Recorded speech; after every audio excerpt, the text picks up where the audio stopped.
good. You get it. A lot of people don't. I'm surprised. But it's good. Let's see. Aside from what happened, how did these traditions get lost? Aside from the killings of the people in India? Yes, it's a very good question.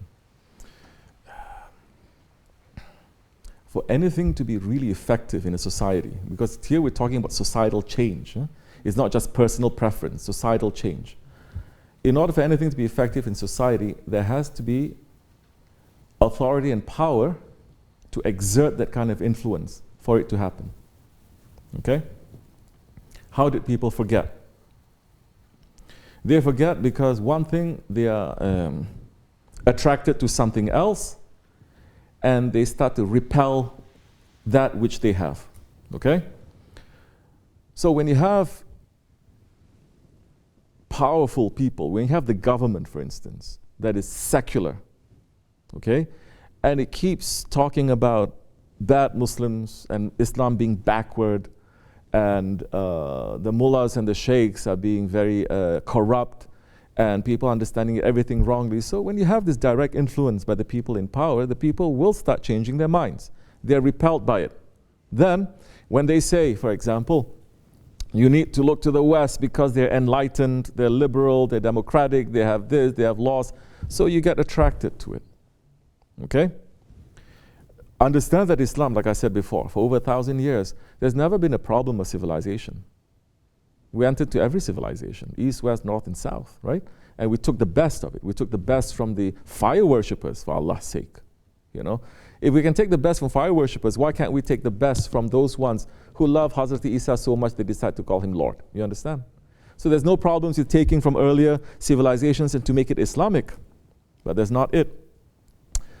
What we did before was there was a filtration process, again by the people in power, by the governments, by the teachers, the educators, by the people who control money, by the people who control people's minds in terms of art, architecture, all these kinds of things, okay? And they come together under the auspices of the Khalifa, and they're able to filter things together. They say, okay, this is good, this is not good. The Turks, they came to the Byzantine area. Everything is completely Byzantine. There's some things they took, a lot of things they didn't. There's no problem with that. But the people who do the filtering, they are responsible. They're godly people. And their concern is not to please Russia or America. Their concern is not to make the dollars. You understand? Their concern is the fear of Allah. So you have responsible people. Put all that away. Now you have a regime change. Okay? Change the management in a company. Let's say the managers change, and the managers say, from now on, this is how you're going to pray, this is how you're going to do things, this is how you're not going to do things. People at the bottom, they don't have too much power. They just have to go along with it. You understand? After several generations, there are people who say, this is wrong, this is messed up. But after a certain while, people just sort of accept because they want to go on with life. They want to go on with life. Then what's the big deal, they say, whether I'm wearing shalwar or I'm wearing pants?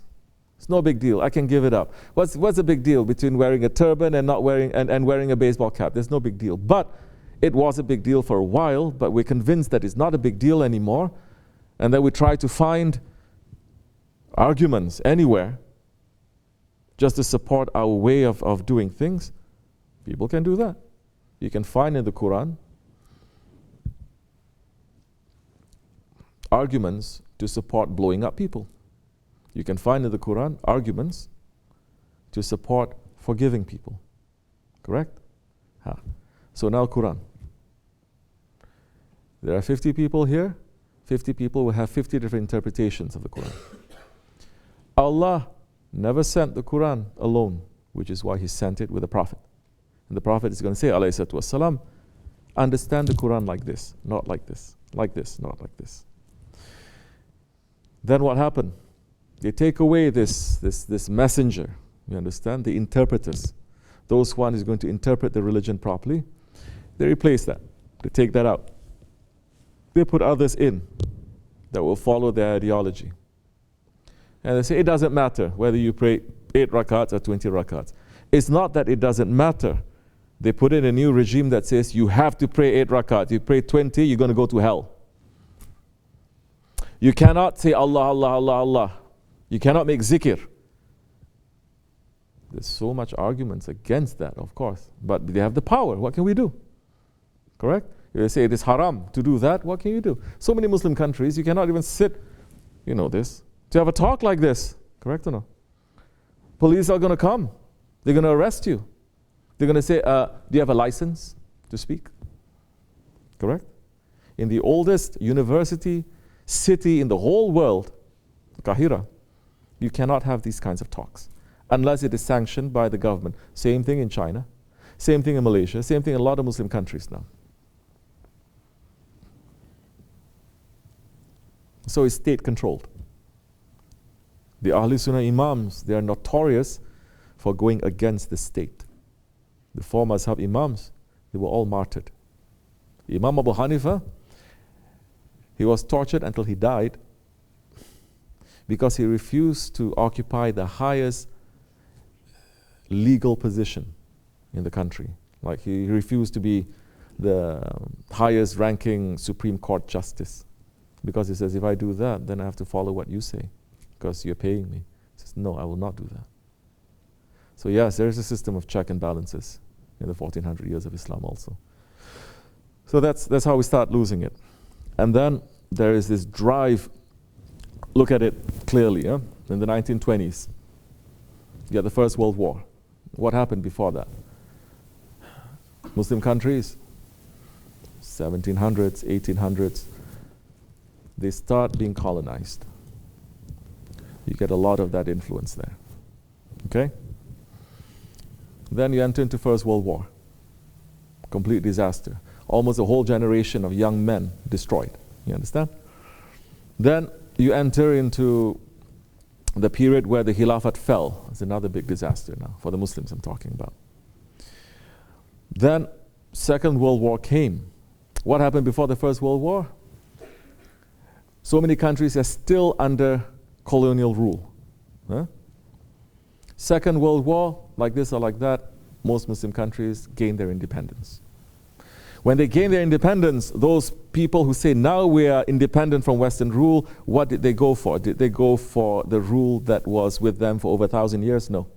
They said, we want a new rule. Our new rules that we make up by ourselves, most of them, they're secularists. They become very secular. What do they become? Vassal states, satellite states. Again, saying that we are against British rule, but every British colonial country today that was ruled by Britain is part of a group of countries called the Commonwealth. That they still share close ties in trade, in politics, in everything. So there is still that system of colonialism, just not called that anymore. The new rulers came, completely become secular. Not secular, so many countries, they become very anti-Islamic and anti-tradition. They will use that Islam that they say, we want this, and the Muslim leaders who will listen to them. That's what they like. So what do the awam, they do? They get pretty confused. Life has to start. It's not so easy, you know, after the Second World War. And then that continues up till today. So it's a little bit better. Of course, I'm missing out so many other things. I'm not putting in the undue pressure also from the West or from Russia that meddles into the affairs of these Muslim countries. That even if they say, we want you to be democratic, they say, okay, fine, let's practice democracy. Oh, we don't like you to choose this leader, although it was voted democratically. We want you to choose this leader because this goes with our ideology. So it's a big mess. Muslims are not able to stand up because they're scattered. 73 nations is scattered.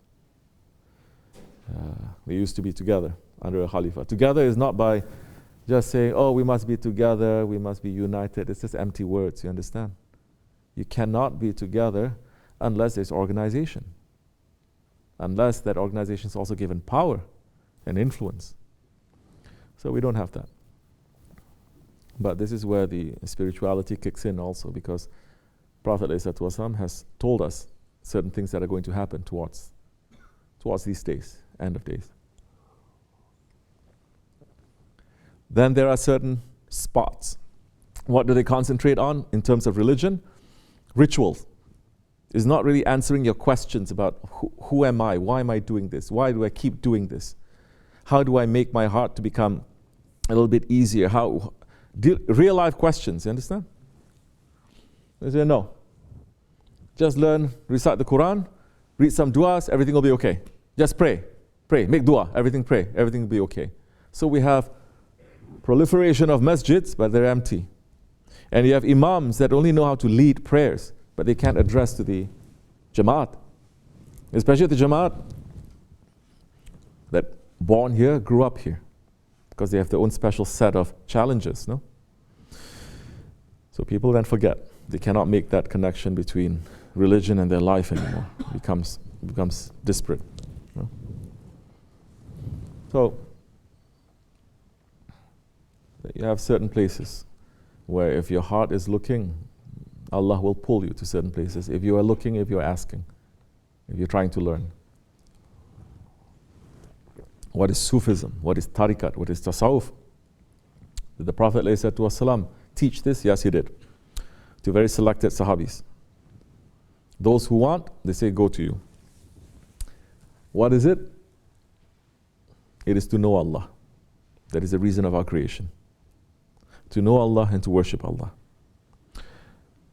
How do we do that? The Prophet ﷺ saying, the one who knows himself, he knows his Lord. Not to be confused. This is when people cannot, when they are lazy, when they are not trying to understand, they jump to conclusions, say, oh, haram, you see? It means you and Lord the same, but it's not. You understand? Meaning the one who knows himself, he knows his limitations. He knows that he's a servant to Allah, then he knows the greatness of his Lord. So the Prophet said this. There has to be truth in it. So this is what tariqat is for us, trying to know ourselves through living in Jamaat, understanding our nafs, ibadat, zikr, tafakkur. That's how it is. Sohbat. This is sohbat. I don't have any books around me. You understand? Because now you have to learn to read this book. Everything is there. Allah will send the answers. If it's necessary. That time you can speak from one heart to another heart. Completely different from scholars. Yeah? That's how it is. Inshallah. Right. Yeah, Jamal.